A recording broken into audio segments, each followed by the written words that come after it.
ও ঠিক আছে তো? দেখুন প্লিজ ওর খেয়াল রাখুন। আমি এক্ষুনি হসপিটাল পৌঁছচ্ছি। হ্যাঁ হ্যাঁ, এক্ষুনি কিছুক্ষণের মধ্যেই আসছি। ওকে ওকে, থ্যাংক ইউ। আচ্ছা, আপনি কি ফোন করেছিলেন? হ্যাঁ হ্যাঁ, আমি ফোন করেছিলাম। এই ভদ্রলোক এখানে, জানি না কেউ এই বেচারাকে। আপনি এনাকে চেনেন? না স্যার, আমি তো ওকে চিনি না। কিন্তু দেখুন স্যার, আপনি বলেছিলেন যতক্ষণ না আপনি আসেন আমি এখানেই থাকি। তো আমি ছিলাম। এবার আমার হসপিটালে যেতে দিন, আমার ওয়াইফ হসপিটালে ভর্তি। গুলি সোজা মাথায় লেগেছে, মনে হচ্ছে এখনো ভেতরেই আছে। এর স্কাল্প আর নাক খুব বাজেভাবে ভেঙে গেছে। চোয়ালটা ভাঙেনি, কিন্তু একে শনাক্ত করা খুব মুশকিল।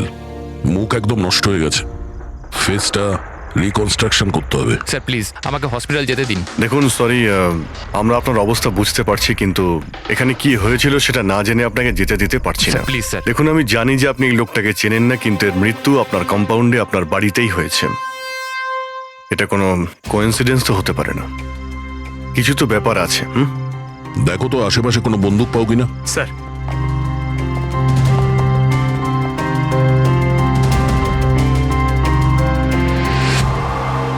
ভাই ভাই, ইউ ডোন্ট ওয়ারি, আমি খবর নিয়েছি, বৌদি একদম ঠিক আছে হসপিটালে। স্যার, এ আমার বোন শায়লা।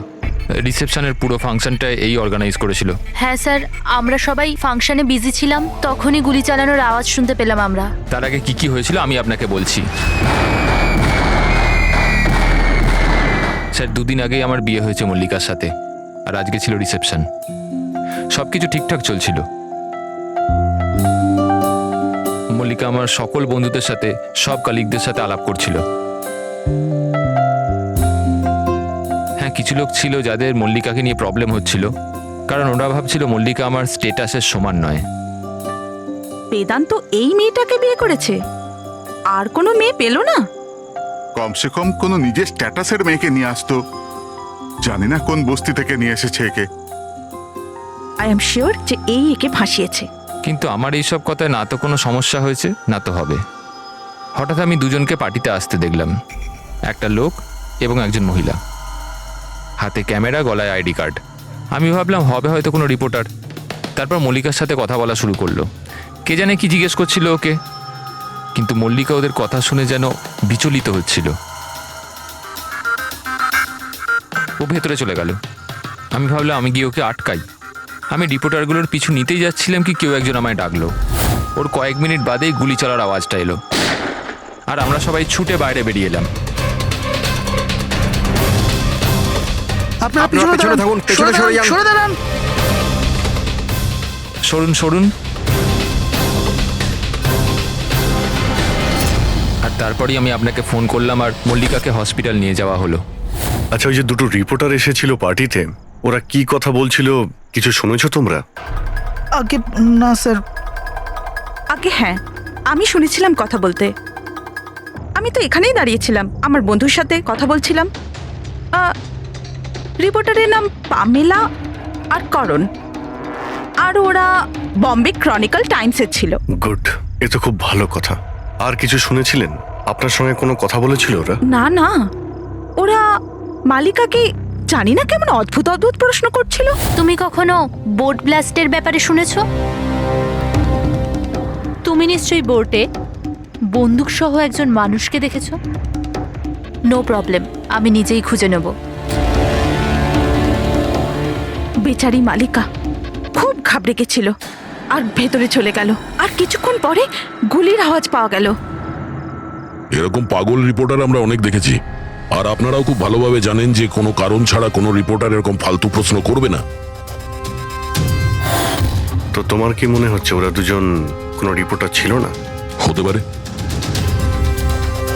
ওরা যখন ভিতরে ঢুকেছিল তখন তোমরা গেটের সামনে ডিউটি করছিলে, তো ওদের দেখেছিলে তোমরা? গেটের বাইরে সিসিটিভি ক্যামেরা লাগানো আছে, নিশ্চয়ই ভেতরে আসলে দেখা যাবে। স্যার, ওদের এন্ট্রি রেজিস্টারেও আছে, যদি আপনি বলেন তো নিয়ে আসবো। এতে বলার কি আছে, তাড়াতাড়ি গিয়ে নিয়ে এসো, যাও তাড়াতাড়ি। অভিজিৎ, এই লোকটার পকেটে না কোনো আইডি আছে, না কোনো মোবাইল আছে, পকেট খালি। আর দ্বিতীয় কথা হলো, এর মাথায় গুলি লেগেছে পেছন থেকে, আর ডাইরেকশন দেখে মনে হচ্ছে যে গুলি ভেতর থেকে চলেছে। সব জায়গা খুঁজে নিয়েছি স্যার, কোথাও কিচ্ছু নেই। আর স্যার বন্দুকটাও সে বাড়িতে রেখে যায়নি। যদি বাড়িতে রেখে যেত হয়তো সবাই ভয় পেয়ে যেত। কিন্তু এরকম তো কোনো ব্যাপার নয় স্যার, আমাদের বাড়িতে তো অনেক রকম বন্দুক আছে। কি বলছেন, বাড়িতে? হ্যাঁ, কারণ দাদা তো গানসের ডিলার না। আপনি যেটা বলেননি যে আপনি বন্দুকের ডিলার? হ্যাঁ, কোথায় রাখেন আপনার এই গান? চলুন দেখান। আর হ্যাঁ, পার্টিতে আপনি যে যে গেস্টকে ইনভাইট করেছিলেন তাদের লিস্টটা আমরা চাই। হ্যাঁ, এক্সকিউজ মি। হ্যালো, কি?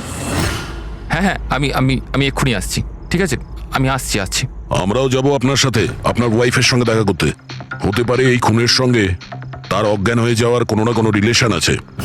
মল্লিকার আগের জীবনটা পুরো সাদা, একদম ফাঁকা। ইনফ্যাক্ট যে হসপিটালে আমি ট্রাস্টি, মল্লিকা ওখানকার একটা পেশেন্ট ছিল। ওর অ্যাক্সিডেন্ট হয়েছিল আর শকের জন্য ওর সমস্ত স্মৃতিশক্তি চলে গেছিল। ও কে, কোথা থেকে এসছে, ওর সাথে কি হয়েছে ওর কিচ্ছু মনে ছিল না। ওর তো নিজের নামটাও মনে ছিল না। মল্লিকা নামটা আমরা দিয়েছিলাম। আমি যখন ওর সাথে দেখা করলাম তো খুব বিচলিত ছিল, খুব ভয়ের মধ্যে ছিল। কিন্তু ধীরে ধীরে আমি ওকে আশ্বাস দিলাম যে সব কিছু ঠিক হয়ে যাবে। আর এইভাবে মেলামেশা করতে করতে আমার ওকে ভালো লাগতে শুরু করলো। ওর আগের জীবনটা নিয়ে আমার কোনো মাথা ব্যথা ছিল না স্যার, এই জন্য আমি ওকে বিয়ের প্রস্তাব দিলাম। কিন্তু স্যার, যবে থেকে মল্লিকা আমার জীবনে এসছে ওর জীবনটা বিপদের মধ্যে পড়ে গেছে। তার মানে কি কি বলতে চাইছেন আপনি? স্যার, আগের সপ্তাহে আমরা সিটি স্কোয়ার মলে গেছিলাম। বিয়ের প্রস্তুতি একদম জোর কদমে চলছিল।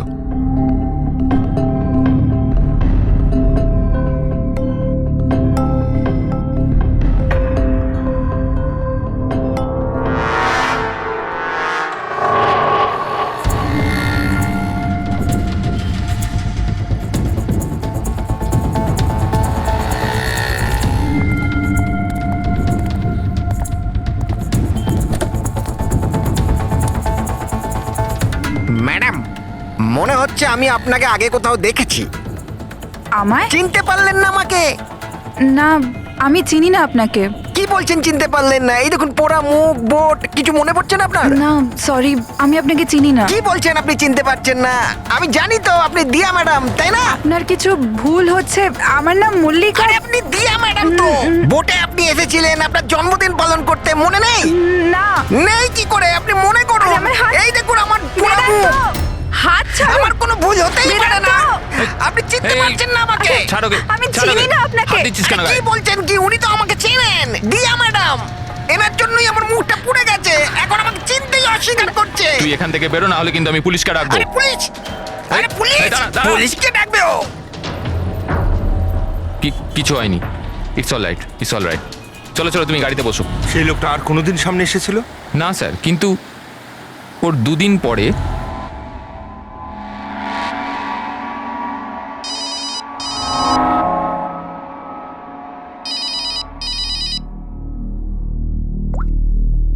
হ্যালো, কেমন আছো সোনিয়া? সোনিয়া? মনে হচ্ছে আপনার কোথাও ভুল হচ্ছে। এখানে সোনিয়া বলে কেউ থাকে না, রং নাম্বার।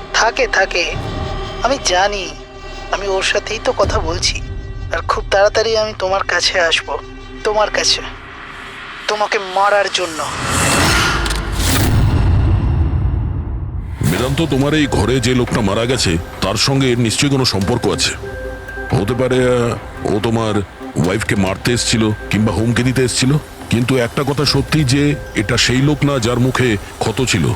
আমরা চেক করেছি, কিচ্ছু ছিল না। কিন্তু 100% কোনো না কোনো কানেকশন তো আছে।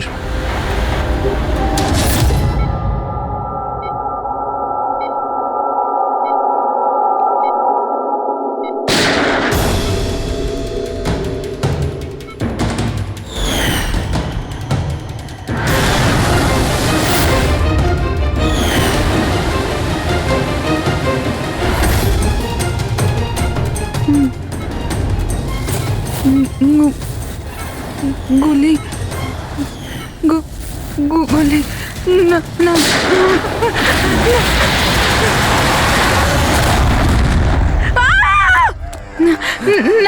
ইনজেকশন। না, কাম ডাউন। আমাকে ছেড়ে দাও। আমি কিছু করিনি, ছেড়ে দাও।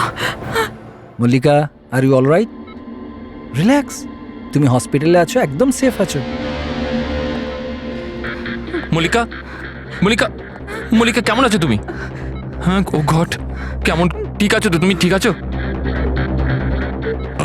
ডক্টর ইশান্ত, আপনি বলছিলেন যে বেদান্তকে যে মল্লিকা একটু অস্থির হচ্ছিল, কিছু বিড়বিড় করছিল, কি হয়েছিল ওর? আসলে মল্লিকা যখন জ্ঞান ফিরল খুব অদ্ভুত ধরনের কথা বলছিল। এরকম মনে হচ্ছিল যেন ও এখানে তো আছে কিন্তু ওর মস্তিষ্ক অন্য কোথাও। মানেটা কি?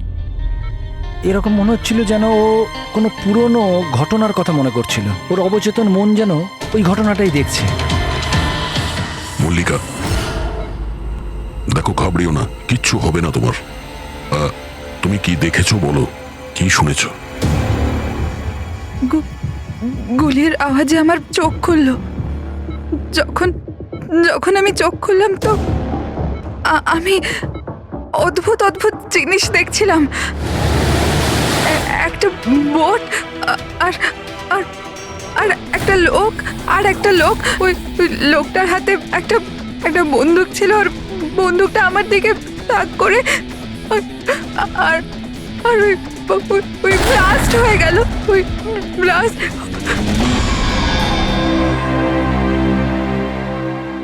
ডাক্তারবাবু, এমনটা তো নয় যে মেডিকেশনের জন্য ওর হ্যালুসিনেশন হচ্ছে, কারণ আমি কখনো ওকে কোনো বোটে নিয়েই যাইনি, তো জানি না, বুঝতে পারছি না তো আমি কিছু। ভালো হতে পারে যে তোমার সঙ্গে দেখা হওয়ার আগে কোনো বোটে গেছিল। হ্যাঁ, তবে তুমি তো বলেছিলে না যে তুমি যখন ওর সঙ্গে দেখা করেছিলে ওর আগের জীবনের কথা কিছু মনেই ছিল না?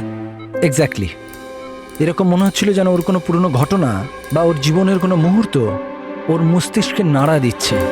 ডাক্তারবাবু, আপনি তাহলে বলতে চাইছেন যে এটাও মল্লিকার জীবনের গল্পের একটা অংশ? হতে পারে সেটা। আমাদের সাবকনসিয়াস মাইন্ড কখনো কখনো কোনো ঘটনাকে, ওর মেমোরিকে মনের মধ্যে আঁকড়ে ধরে রাখে, আর ওই ঘটনার সঙ্গে সম্পর্কিত কোনো ঘটনা বা জিনিস সামনে আসে, তাহলে ওই ঘটনাটা আবার পুনরায় মনে আসে। বেদান্ত, মনে হচ্ছে তোমার ভয় ঠিকই ছিল। মল্লিকার জীবনের ঝুঁকি আছে। ওই লোকটা যে তোমার বাড়িতে মারা গেছে ওই ষড়যন্ত্রের সঙ্গে যুক্ত আছে। কিন্তু এটা আপনি কিভাবে বলতে পারেন? সেই কারণেই তো করোনার পামেলা মল্লিকাকে উল্টোপাল্টা প্রশ্ন করছিল যে তুমি কখনো কোনো বোটে চেপেছো কিনা, কিংবা কোনো লোককে বন্দুক হাতে দেখেছো কিনা। এই কেস একটা অন্যের সঙ্গে যুক্ত। প্রথমে তো এটা জানতে হবে বেদান্তর ঘরে ওই গুলিটা চালিয়েছে কে।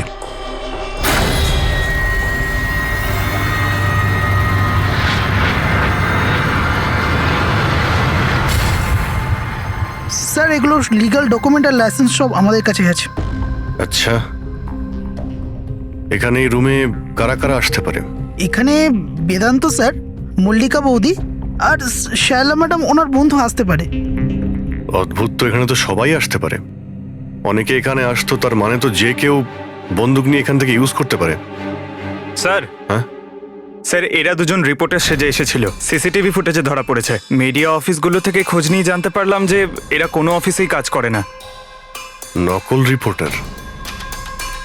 ঠিক আছে, এদের ব্যাপারে খোঁজ নাও আর এখানকার সমস্ত বন্দুক বাজেয়াপ্ত করো।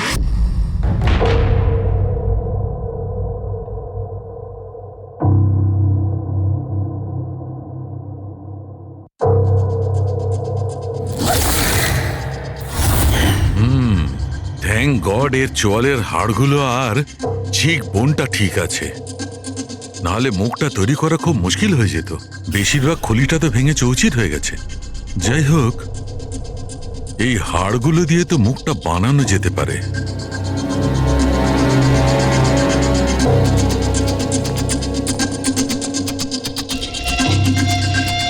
এর মধ্যেই আছে সেই বন্দুকটা যেটা দিয়ে ওকে গুলি করা হয়েছে।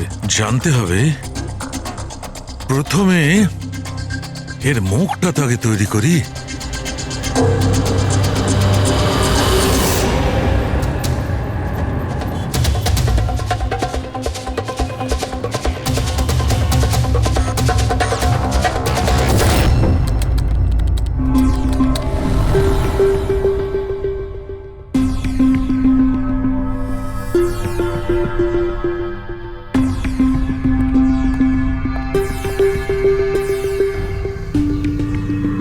মল্লিকার কাছে যে সোনিয়ার নাম করে হুমকি দেওয়া ফোন আসছিল সেটা পিসিও থেকে আসছিল, সেখান থেকে খুঁজে বের করা খুব মুশকিল। আর এই লোকটা, মানে অর্ধেক পুড়ে যাওয়া লোকটা যে ওকে ভয় দেখাচ্ছিল, এর কোনো ক্রিমিনাল রেকর্ডও নেই।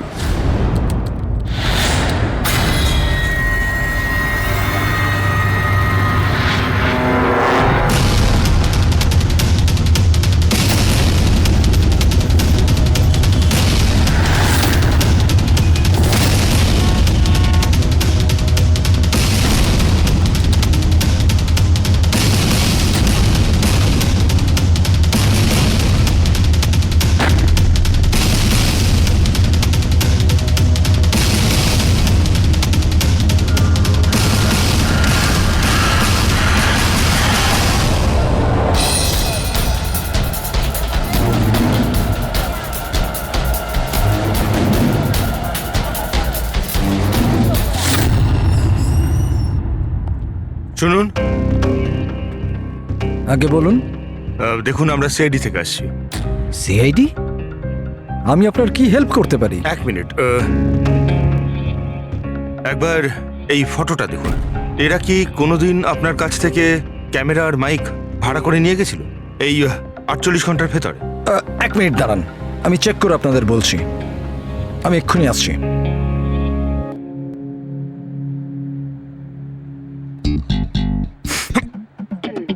কি হয়েছে? আরে ধরিস না, খারাপ আরে হয়ে যাবে। কিচ্ছু হবে না। আরে ওগুলো তো দেওয়ালে এমনিই টাঙানো রয়েছে। কি ফ্রেডি স্যার? আগে হ্যাঁ, এ করণ আর পামেলা এরা 48 ঘন্টা আগে আমাদের এখান থেকেই মাইক আর ক্যামেরা ভাড়া করেছিল।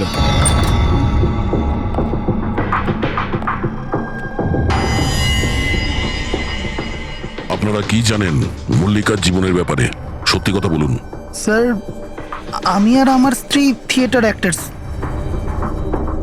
শায়লা আসলে আমাদের ফিনান্সিয়ালি অনেক উপকার করেছে। তো হি ইজ রাইট স্যার। আসলে আমাদের বলা হয়েছিল যে মল্লিকাকে অদ্ভুত অদ্ভুত প্রশ্ন করতে। আমরা তো শুধু ওটাই করেছি। বিশ্বাস করুন, আমরা এটা ছাড়া আর কিচ্ছু জানি না। প্লিজ আমাদের ওপর বিশ্বাস করুন। হেই, শায়লা এরকম কেন করবে?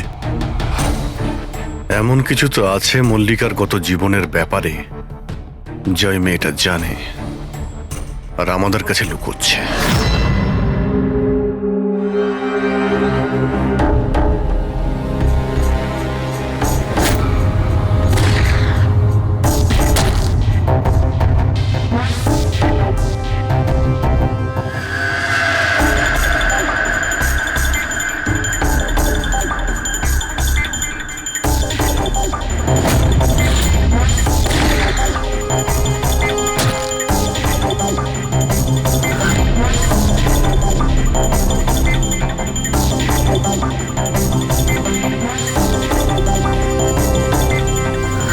তাহলে এইটা হচ্ছে ওর মুখ।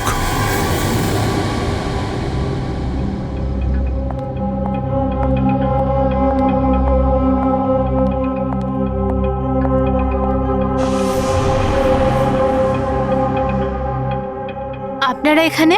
দাদা বৌদি তো নেই বাড়িতে, ওরা হসপিটালে গেছে চেক আপের জন্য। হ্যাঁ, সেটা আমরা জানি। ওনাদের সাথে নয়, আমরা তোমার সাথে কথা বলতে চাই। আমার সাথে? একে চেনো? না স্যার। আর এদের চেনো? না স্যার। আরে এরা তোমার থিয়েটারের বন্ধু। তুমি তো এটা বলনি যে তুমি অ্যাক্টরদের কাজও দাও। এই পার্টিতে তুমি ওদের ডেকেছিলে না মল্লিকাকে ভয় দেখাতে আর উল্টোপাল্টা প্রশ্ন করার জন্য?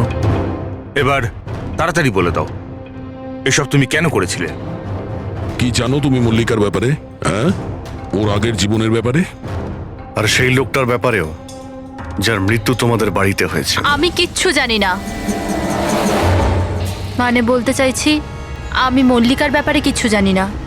আমি তো শুধু অতটুকুই জানি যতটা আমাকে ওই লোকটা বলেছিল, যার মুখটা পোড়া। তুমি ওই লোকটাকে চেনো? হ্যাঁ স্যার, যেদিন ওই লোকটা মল্লিকাকে হুমকি দিয়েছিল আমি ওখানেই ছিলাম। আর যখন দাদা মল্লিকাকে সামলাচ্ছিল তখন আমি ওই লোকটার পেছনে গেছিলাম। শোনো। কি হলো? কে তুমি? আর তুমি মল্লিকাকে কি বলছিলে? কি করে জানো তুমি ওকে? এটা আপনি আমায় কেন জিজ্ঞেস করছেন? ওনাকে জিজ্ঞেস করুন যে মল্লিকা সেজে ঘুরে বেড়াচ্ছে, ওনাকে জিজ্ঞেস করুন। দিয়াকে উনি বলবেন যে 1 বছর আগে কি হয়েছিল বোটে। হ্যাঁ, এই দেখুন, এই সব কিছু ওর পরিণাম। আমাকে জিজ্ঞেস করছে কে মল্লিকা। আমার মল্লিকাকে নিয়ে কোনো চিন্তা নেই, কিন্তু আমি শুধু আমার দাদাকে নিয়ে চিন্তিত। আর আমি চাই না ওই পাগল মেয়েটার জন্য আমার দাদাকে হারিয়ে ফেলি। স্যার, এর থেকে বেশি আমি কিচ্ছু জানি না, সত্যি বলছি। স্যার, তার মানে এটা তো ডেড এন্ড। ঠিক আছে, আপনি যান। এখন তো একটাই রাস্তা আছে। প্রথমে এটা জানতে হবে যে 1 বছর আগে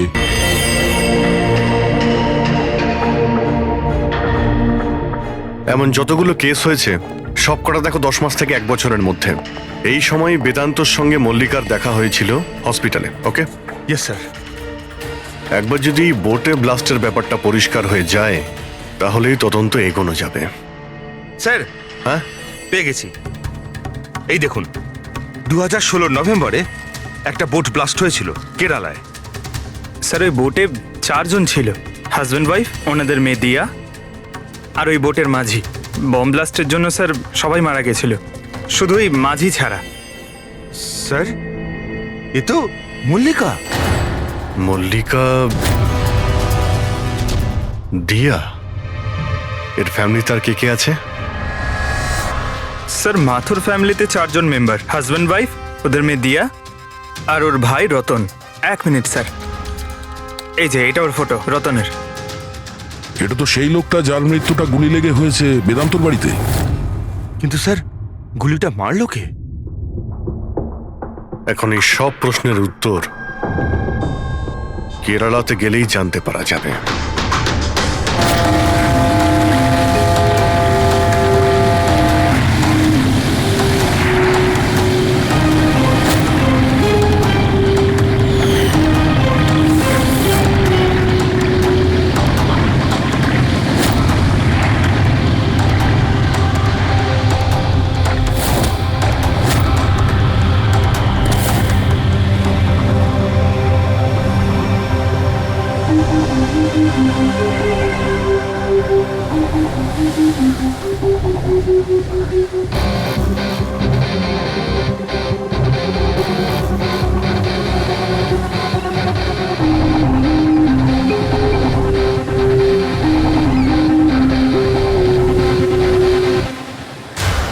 এই জালটাকে ভালো করে ধুতে হবে। সুব্রমণিয়াম, ভালো করে দড়ি দিয়ে বাঁধো। আগে আপনি সুব্রমণিয়াম? হ্যাঁ। সিআইডি, মুম্বাই। 1 বছর আগে ডিসেম্বর 2016-তে আপনার বোটে ব্লাস্ট হয়েছিল, সেই ব্যাপারে জানতে এসেছি। তাতে একজন পুরুষ আর একজন মহিলা মারা গেছিল, আর ওর মেয়েটা হারিয়ে যায়। আপনার বোটের মাঝিও তো ছিল ওতে। মাঝি? হ্যাঁ, আপনার বোটের মাঝি তো ওই বোটেই ছিল। হ্যাঁ স্যার, মাঝিও ছিল। প্রচুর লোকসান হয়ে গিয়েছিল আমার। 3 জন লোকের ফ্যামিলি এসেছিল, ভাড়া নিয়েছিল আমার নৌকোটাকে। ওদের ওই আইল্যান্ডে যাওয়ার কথা ছিল, নিজের বাংলোতে। স্যার, হঠাৎ ব্লাস্ট হয়ে গেল, সব শেষ। আমার নৌকোটাও, আমার মাঝিটাও, ও বেচারাও খুব কষ্ট পেয়েছিল। অর্ধেক মুখ জ্বলে গিয়েছিল ওর। আচ্ছা, এই কান্তকে এখন কোথায় পাওয়া যাবে? এখন বলতে পারবো না স্যার, আমি জানি না ও কোথায় থাকে এখন।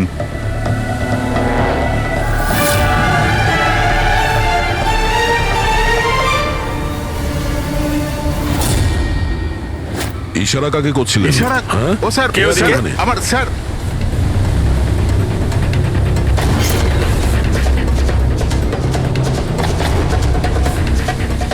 এই, এই, এই, এই, দাঁড়া।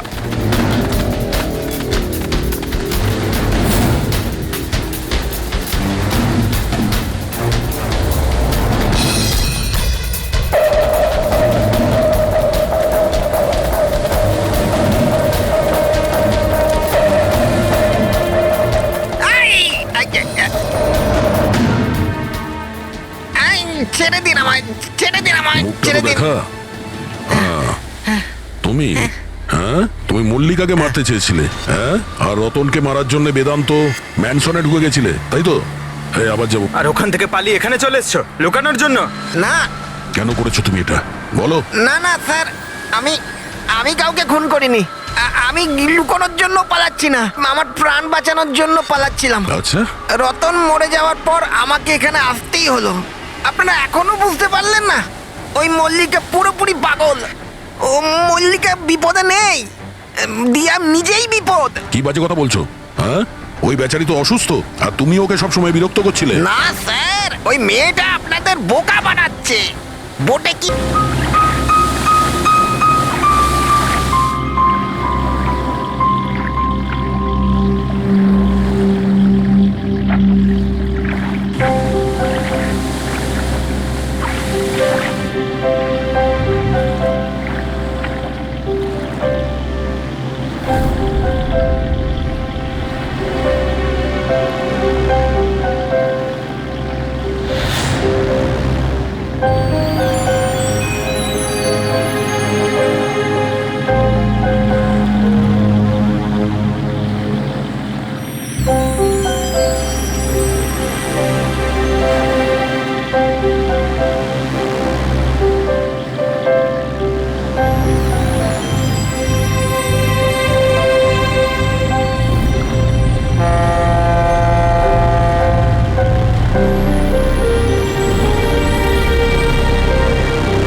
তাড়াতাড়ি এসো, তাড়াতাড়ি এসো, নাহলে কেবিনে আবার বন্ধ করতে হবে আগের মতো।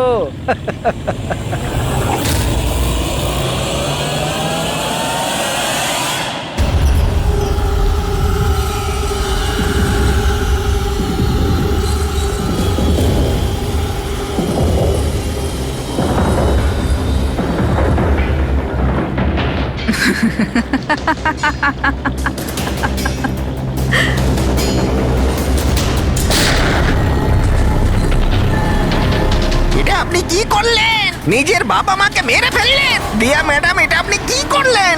কে দিয়া ম্যাম? আমার নাম সোনিয়া। সোনিয়া দুজনকে কোনো দিন ছাড়ে না। এক, যে ওকে ঘরে বন্দি করে। দ্বিতীয়, যে ওকে খারাপ কাজ করতে দেখে আমাকে নেয়। মারবেন না।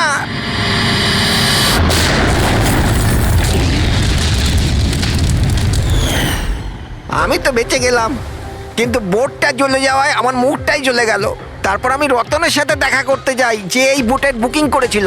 ও বলল কাউকে এটা বলতে না, যে একটা বড় দুর্ঘটনায় ওদের পুরো ফ্যামিলিটাই শেষ হয়ে গেছে। খুব বড় লোক ওরা, অনেক বদনাম হবে ওদের, এই জন্য বলিনি আমি। কিন্তু এটা কার জন্য হলো? ওই মাথুর বাবুর মেয়ে দিয়া, ওর পাগলামির জন্য।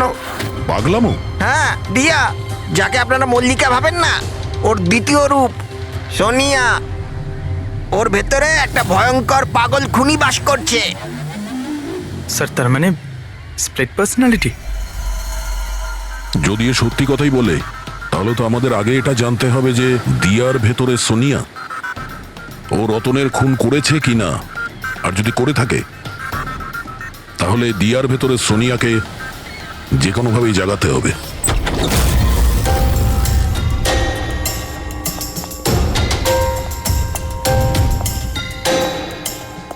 মিস্টার বেদান্ত, আপনি কিছুক্ষণের জন্য এখান থেকে চলে যান তো। আরে কিন্তু আপনারা এসব করছেনটা কি? তুমিও চলে যাও এখান থেকে। কিন্তু কিছু বলুন তো, ব্যাপারটা কি? সবকিছু বলবো, আপনি আগে এখান থেকে চলে যান প্লিজ। যান যান বাইরে। যান, তুমিও যাও। না না, আপনি না, আপনি ওখানে বসুন। স্যার, আপনি বসুন ওখানে। বেদান্ত, চলুন বসুন ওখানে। কি হয়েছে স্যার? সব ঠিক আছে? কিছু হয়নি, এবার হবে। আজকের পর থেকে না আপনি বেদান্তর সঙ্গে দেখা করবেন, আর না ওর বোনের সঙ্গে। শুধুমাত্র এদের দুজনের সঙ্গেই না, তুমি কারোর সঙ্গে দেখা করবে না। হ্যাঁ, কিন্তু কিন্তু কিন্তু বাদ দাও। একটা কথা পরিষ্কার করে শুনে রাখো সোনিয়া, না তুমি কারোর সঙ্গে দেখা করবে, আর না কারোর সঙ্গে কথা বলবে। আর আমাদের পারমিশন ছাড়া তুমি এই বাড়ি থেকে এক পাও বাইরে রাখবে না। এই বাড়িতে তুমি বন্দি। সোনিয়া, কেন কেন কেন যাব না? যাব, নিশ্চয়ই যাব, যাব। এইভাবে কথা বলবে না, আমি যাবই। তুমি কোথাও যাবে না। তুমি এইভাবে কথা বলবে না। বাইরে যাওয়া তো দূরের কথা, এই জলটা এখানে রাখা রইলো। আমাদের পারমিশন ছাড়া তুমি এই জলটাও খেতে পারবো না, বুঝেছো?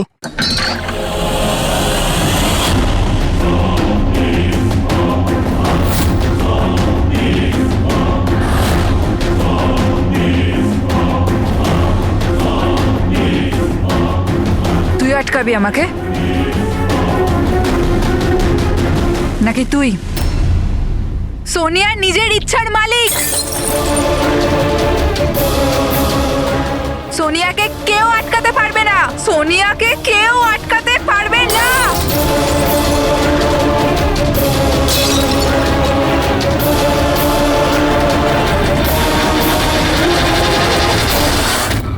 কাউকে ছাড়বো না, কাউকে ছাড়বো না আমি। ছাড়ো, ছাড়ো, ছাড়ো। এদিকে চুপ করে বসো। না, না, কিচ্ছু করতে পারবে না তোমরা, কিচ্ছু করতে পারবে না। সোনিয়া থাকতে দিয়ার কেউ কিচ্ছু করতে পারবে না, কিচ্ছু করতে পারবে না।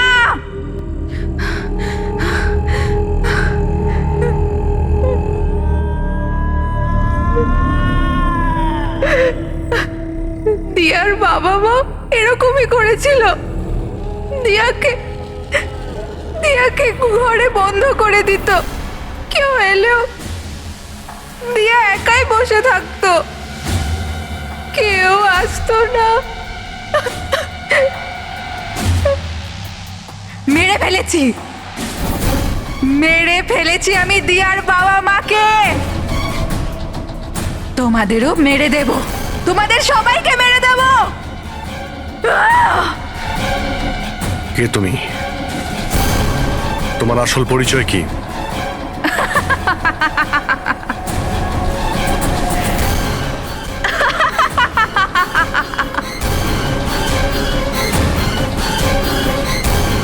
আমি কে? আমি দিয়া, আমাকে বাঁচাও। আমি দিয়া, প্লিজ আমাকে বাঁচাও, প্লিজ। রতনকে তুমিই মেরেছো না? হ্যাঁ, যাতে ও বেদান্ত আর শায়লাকে তোমার আসল পরিচয় না দেয়, তাই তো? এটা কি বলছেন স্যার? রতন এখানে এসেছিল? রতনের ডেথ কি এই বাড়িতেই হয়েছিল? আমার বাড়িতে রতনের ডেথ হয়েছে? ভালো হয়েছে, খুব বিরক্ত করতো আমাকেও। যদি আমি ওকে গুলি মারতে পারতাম কত মজা হতো। সবাই মরে যেত আমারই হাতে, তোমাদের সবাইকে আমিই মেরে ফেলবো।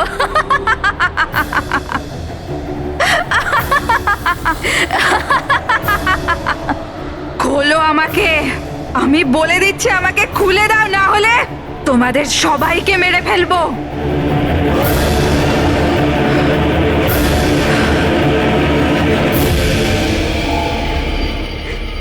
ছেড়ে দাও না দিয়াকে,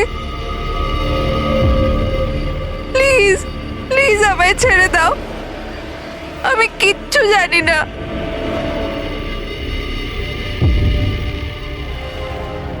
বেদান্ত, বেদান্ত,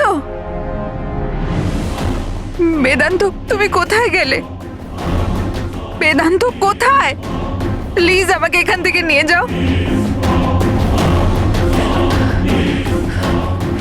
খুলে দাও, খুলে দাও আমাকে।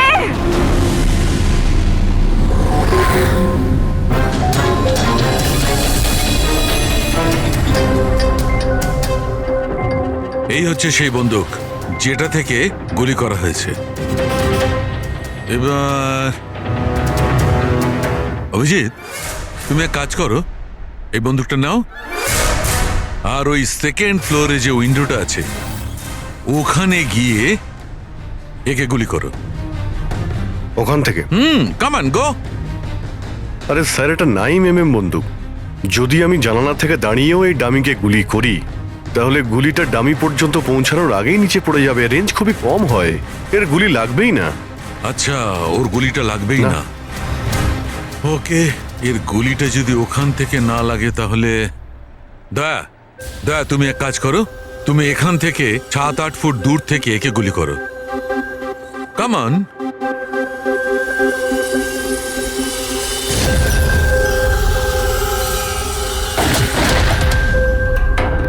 আপনি প্রমাণ কি করতে চাইছেন ডক্টর সালুকে? দয়া এটাই যে মল্লিকা বিপজ্জনক হতে পারে, খুনিও হতে পারে, কিন্তু ও নিজের ভাই রতনকে মারেনি। কি বেসিসে তুমি এটা বললে? আমি বলছি, দয়া, যখন তুমি একে গুলি মেরেছো, এই গুলিটা সিধে এখানে গিয়ে লেগেছে এর খুলিতে, নিচের দিকে। হ্যাঁ, যদি এই গুলিটা সেকেন্ড ফ্লোর থেকে ছোঁড়া হতো, তাহলে অভিজিৎ যেমন বলেছে, ওই গুলিটা এখানে সে পৌঁছতোই না, নিচে পড়ে যেত।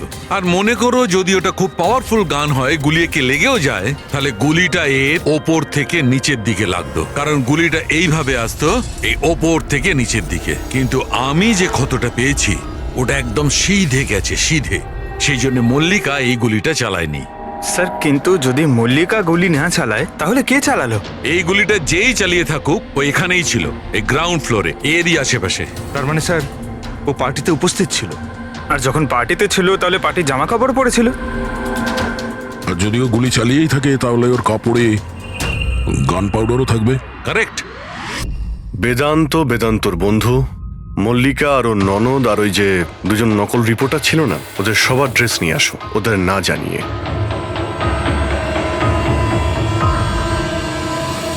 আমাদের কাছে এটা একটা অদ্ভুত কেস ছিল। শুরুতে আমরা বুঝতেই পারছিলাম না যে খুনি আসলে কে, কিন্তু কথায় আছে না, সত্য কোনোদিনও গোপন থাকে না। ও মল্লিকাকে হুমকি দিয়েছিল, ভয় দেখিয়েছিল, এটা সত্যি। আর 1 বছর আগে মল্লিকা ওর বাবা মাকে খুন করেছিল, এটাও সত্যি। কিন্তু মল্লিকার ভাইয়ের খুন না মল্লিকা করেছে আর না নৌকো চালক করেছে। রতনের খুন সেই করেছে যে রতনের খুব কাছে দাঁড়িয়েছিল, একদম কাছে। আর সে শুরু থেকেই আমাদের চক্রব্যূহতে ফাঁসিয়ে রেখে দিয়েছিল, আর আমরা ঘুরেই যাচ্ছিলাম। শেষ পর্যন্ত সে তারই চক্রব্যূহতে ফেসে যায়। ও আমাদের অনেক মিথ্যে কথা বলেছে, অনেক মিথ্যে, কিন্তু সত্যি বেশি দিন গোপন থাকে না। বেদান্ত, তুমি আমাদের অনেক মিথ্যে বলেছ, কিন্তু তোমার এই ড্রেস সত্যিটা বলে দিয়েছে।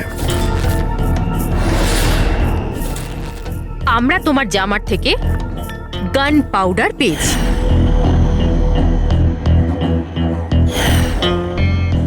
আমি রতনকে গুলি মেরেছিলাম। রিসেপশনের একদিন আগে ওর একটা ফোন এসেছিল, আর ও রিসেপশনের দিনও এখানে এসেছিল। আমি ওর সাথে একা দেখা করতে গেলাম, কি সব উল্টোপাল্টা কথা বলছিল। যে মল্লিকার মাথার ঠিক নেই, ওর নাকি ডিসঅ্যাসোসিয়েটিভ ডিসঅর্ডার আছে, স্প্লিট পার্সোনালিটি, জানি না আরো কি সব বলছিল মল্লিকাই নাকি ওর মা বাবাকে মেরেছে, আর ও আমাকেও নাকি মেরে দেবে। খুব রাগ হয়েছিল ওর ওপরে। যখন আমি ওর কথা না শুনে ওকে এখান থেকে বেরিয়ে যেতে বললাম, তো আমাকে ধমকি দিল যে ও নাকি পুলিশে গিয়ে সব কিছু বলে দেবে। ও তো ভয় পাচ্ছিল যাতে মল্লিকা না ওর খুন করে দেয়। তারপরে খুব অদ্ভুত কথা বলছিল যে মল্লিকা পাগল হয়ে গেছে, জোরে জোরে চিল্লাতে শুরু করে দিল। বলছিল যে মল্লিকাকে ঘরের ভেতর আটকে রাখো, না হলে সবাইকে মেরে দেবে। আমি ওর কথা শুনলাম না, আর ওকে বললাম যে ও যেন ওখানেই দাঁড়ায়।